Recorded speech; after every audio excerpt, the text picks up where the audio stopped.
देश नीति केवल सच्ची और पक्की खबरें। दोस्तों, मोदी जी की गंगा मैया को खुद मोदी जी ने और मैला कर दिया। जिन माँ को बोलते आ रहे थे ना कि गंगा मैया ने उन्हें गोद लिया है, उन्हीं गंगा मैया को मोदी सरकार में 20,000 करोड़ खर्च करने के बाद भी मैला ही रहना पड़ा।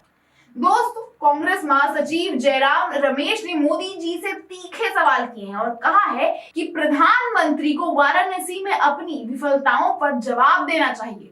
20,000 करोड़ रुपए खर्च करने के बाद भी गंगा और भी अधिक मैली क्यों हो गई है? दोस्तों, हाल ही में आज तक के दिए गए एक इंटरव्यू में जहां चित्रा त्रिपाठी इंटरव्यू ले रही थी, उनसे सवाल कर रही थी, उस इंटरव्यू में मोदी जी ने कहा था कि माँ गंगा ने उन्हें गोद लिया। हालांकि माँ गंगा जो है वो सभी की मैया है, जो भी हिंदू धर्म के हैं। उन्हें हिंदू ग्रंथ में कहा जाता है कि वो सबके पाप धोती है।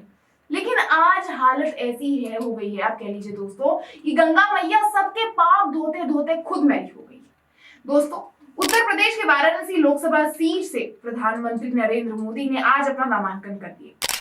पीएम ने के नामांकन पर वहीं पर कांग्रेस पार्टी के वाराणसी शहर से जुड़े कुछ मुद्दों को लेकर उन पर निशाना भी साधा गया। कांग्रेस ने सवाल किया कि 20,000 करोड़ रुपए खर्च करने के बावजूद गंगा नदी पहले से अधिक मैली क्यों हो गई है।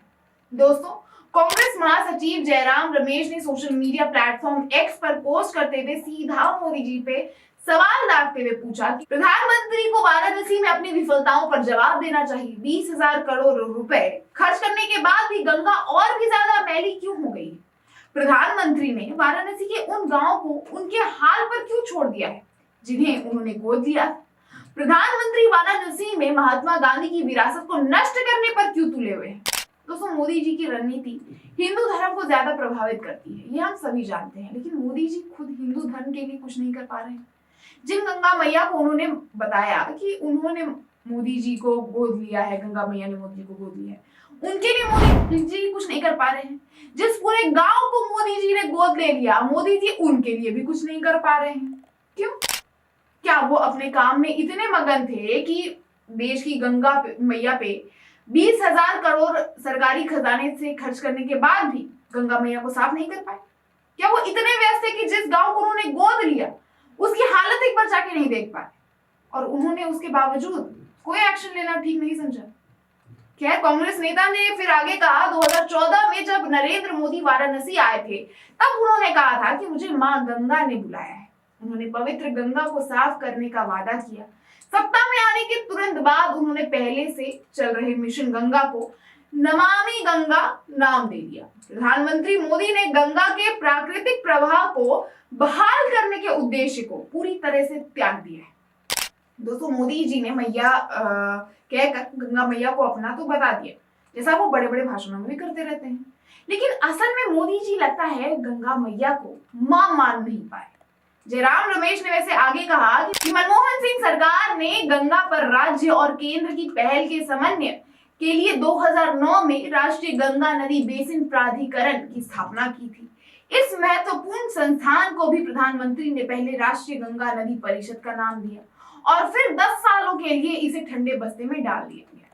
कांग्रेस महासचिव ने आगे कहा कि इस अंत में 7 IIT का एक संघ साथ आया और गंगा नदी बेसिन की सुरक्षा और कायाकल्प के लिए एक गंगा नदी बेसिन कार्य योजना की सिफारिश की। उन्होंने दावा किया कि कई खंडों में की जो है अंतिम रिपोर्ट मोदी सरकार को सौंपी गई, लेकिन इस रिपोर्ट पर भी कोई कार्यवाही नहीं हुई। कांग्रेस महासचिव ने कहा कि पिछली सरकारों के काम को आगे बढ़ाने और विशेषज्ञों की राय को सुनने के बजाय प्रधानमंत्री ने अपने प्रयासों को नए सिरे से शुरू करने में करोड़ों रुपए खर्च कर दिए। दोस्तों, जयराम रमेश ने मोदी जी पे साफ साफ खड़े खड़े मतलब बड़ा आरोप लगाया। पिछले 10 सालों में गंगा नदी पर 20,000 करोड़ रुपए खर्च किए गए, जिसमें बड़े पैमाने पर भ्रष्टाचार और कुप्रबंधन सामने आया। दोस्तों, मोदी जी का एक और झूठ अब सामने है।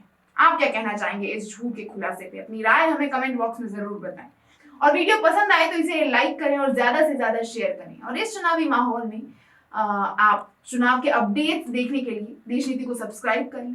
साथ में नोटिफिकेशन के लिए बेल आइकन भी प्रेस कर दीजिए और साथ में आप थैंक्स ऑप्शन के माध्यम से आप हमें आर्थिक सहायता भी कर सकते हैं। बाकी आप देख रहे थे देश नीति, मैं आपके साथ गेटी भाविया। देखते रहे सच्ची और बेबाक पत्रकारिता देश नीति के साथ। धन्यवाद।